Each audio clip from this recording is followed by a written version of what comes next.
Hey guys, Scott here, and welcome to another episode of DBD Court, where we go over divisive things that are happening in the community and rule whether or not something should be punished or not punished. Today, we're looking at a content creator who goes by Carol on Twitter. He was playing Dead by Daylight and got banned. Now, the reason for the ban was body blocking, holding the game hostage. Now, this was the original tweet here about what actually happened. Now, in this whole scenario here, we had the classic survivors doing nothing for an extremely long amount of time, followed by the killer getting upset about that, and then body blocking until endgame collapse sort of thing. So the initial problem was instigated by the survivors. They did nothing for almost 10 minutes, and there is an ancient ruling in McLean versus someone that's made up where you are actually not allowed to do this as survivor. I believe the minimum requirement is 15 minutes of doing nothing. But if after 15 minutes you have not tried to progress the game in any way, touched a generator, or done anything, you can actually be banned for that. That is a bannable offense that counts as holding the game hostage. You are clearly not trying to progress the game anymore, and so that is something that can be punished. Now, that is infuriating when it happens. I've been in that scenario too. You can't find them, and when you do find them, it is absolutely worth giving them a little bit of shit for it, slugging them out for 4 minutes. Totally encouraged. This, however, is not encouraged. This is also sort of a bannable offense. You are not allowed to just sit in front of survivors and body block them until the server times out. So that is also a bannable offense. Now, we can, before we even go into the punishment that was given by Behaviour, we can even go into the morality of this for a second here. Because is this actually holding the game hostage? Now, if the Ada was the only person left, unequivocally, yes, this is holding the game hostage. There's simply nothing the Ada can do until the server times out. However, there are two survivors alive, meaning if they want this to end, the David just simply does the generator, and then Ungame Collapse just kills the Ada. So this is not an indefinite thing. This is something that's actually in control of the survivors. So eventually the Ada does die, but is that actually holding the game hostage? It's kind of hard to say there because the Ada was forced to sit there for 10 minutes, but that's because the David took 10 minutes to do 2 generators basically, because he was likely also just spending the entire time hiding. So it's sort of a morally gray scenario here, which I think actually goes in favor of Carol here, because this is not actually holding the game hostage. The survivors are able to make this scenario end. They're in control of that. Now, if the Ada was by themselves and then the David continued to do nothing, then the David could also be counted as breaking the rules and holding the game hostage. So we would have 3 separate instances of holding the game hostage in the same game, which would have been kind of crazy. Either way, I do recommend, even though I'm sure you want to give these people shit, don't body block people like that because it is commonly banned. It is commonly a bannable offense, so don't risk it. Just if you want to be spiteful to them, sometimes they deserve it, just slug them on the ground for 4 minutes. It's still going to waste their time. It still lets you know that you are annoyed at them for wasting your time, and it's not a bannable offense. Slugging people for the 4K is never a bannable offense. So just play it safe there in the future. So was this a justified ban? I don't know. I feel like this is sort of a 50-50 because the Ada, if she was not with the David, had no control over the scenario, and the David could have sat there until the server timed out. So it was a potential method of making the game go on indefinitely. So that could be construed as actually worthy of getting a ban. Regardless, if you got, a 1 day or 2 day ban for it, I certainly wouldn't really go to defend you here. I think that is unnecessary, but also, okay, I get it. I can see the clip. I understand why that happened. So now for the actual ban duration. Now, normally for first offenses, you get a 48-hour ban as long as it's not super offensive what you did. Then it goes to 1 week, then 1 month, then permanent. Those are you have 4 strikes. And that is how it actually normally goes. Now, obviously, certain things that you can do, like if you say you're going to kill someone's whole family in post-game chat or something like that, you might jump straight up to permabanned. But just for, a morally gray bannable reason such as this, for a body block that also could have just been solved by Daving doing generators, you would typically expect the standard 48-hour ban. This immediately jumped to 2 weeks. Now, there's not too many options here. The first is Carol is just lying. They have been banned before. We have no way of ever knowing if he has not been banned. So that's not something we can ever prove. Or option B, Behavior absolutely overkilled the punishment for some reason.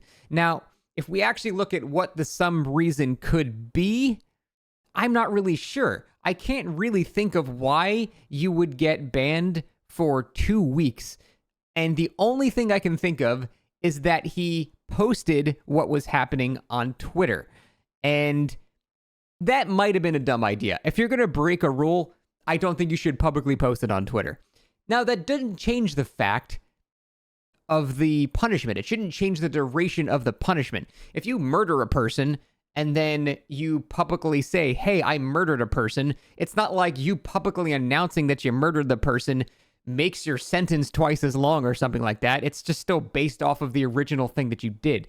So that really shouldn't have any effect on it at all. So in my opinion, the only possible two explanations are Carol is lying or Behavior decided to go super overkill because they have some preconceived grudge against this person, of which I'm not really sure why.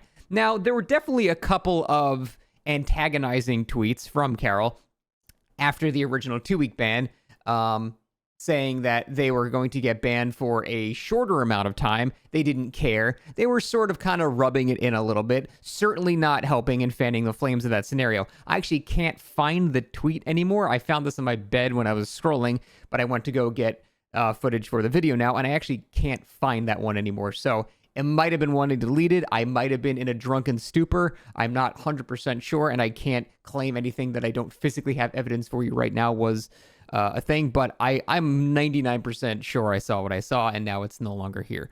Regardless, the fact that the initial ban was 2 weeks, I think, is insane. That makes no sense at all. And then, out of nowhere, after all of this, it graduated into a permanent ban with a pretty small window in between, pretty much a half a day in between this. So we went from an overban to a permanent ban in half a day. Now, again, a lot of this did involve publicly talking about this on Twitter, causing people to tweet at Behavior and then dogpile Behavior's tweets and things like that. It could, from Behavior's point of view, be perceived as a witch hunt, even though Carol did not orchestrate anything. A lot of people started going into every single tweet that Behavior made, saying free Carol and all that stuff. You know, nothing super offensive or anything like that, but I could see how Behavior, if we were in a court of law, they could legally perceive that as a coordinated attack against them. Even though it really isn't, they could try to argue that at the very least and maybe take that into making it a permanent ban. That's the only real argument I could see in their favor for that. Other than that, though, unless Carol is lying and has been banned multiple times, this doesn't really make any sense because it doesn't follow the standard ban practice that you get in Dead by Daylight. Again, there are obvious exceptions. If you are a horrible piece of shit and you take, things into real life here, and you start going for real life death threats and kill yourself and all that stuff, then we can talk about moving into permanent. But the fact that this was apparently the first offense makes absolutely no sense whatsoever. Now, it's been antagonized more and more now, but I mean, he's permanently banned at this point. What the fuck? I can't do anything else. So, I mean, he might as well go scorched earth here at this point. But I did find this to be a very interesting scenario because of the morally gray nature of what's going on here. Because blocking the survivor is a bannable offense if you do it for an extended period, but also hiding for an extended period is bannable as well. Here's the main issue with that. These are both equally taking the game hostage. They absolutely are. The problem is proving it from the killer is infinitely easier than proving it from the survivor. From the killer perspective, if you're a survivor and you're getting blocked, you can just record it, and here you go. That's it. The killer is indisputably blocking me. There's no argument here. There's no other extraneous circumstances. This is what's happening. For the survivor side of things, though, it's kind of hard to prove that as a killer. What if the survivors are just new to the game? What if they're just scared? What if they can't get to the gen because you're in the way? What if they like, there's just so many arguments that they could make, even if they just bold-faced lie, even if they were truly trying to troll you and just time the game out, they could always make the argument and you could never prove it wrong that they were just scared or you were always in the way, or that there's just always an argument that they can make. The only way you could ever undoubtedly prove a survivor should be banned for this type of thing is if they were streaming and they were intentionally talking about doing this. That's the only way you can actually prove it, which is why it's always so uneven that killers get banned for this kind of thing way more than survivors. It's just so much harder to prove for survivors, and having someone wrongly banned is so much worse than correctly banning 10 people. If you correctly ban 9 people and the 10th person actually didn't break any rules, they were just genuinely a new player that were scared or something like that, and then you ban them from the game, they're dumb from the game. They're not going to play it anymore, and they've lost a customer. So from that perspective, it makes a lot of sense that they don't really have the means to find out if the survivors are truly holding the game hostage or not.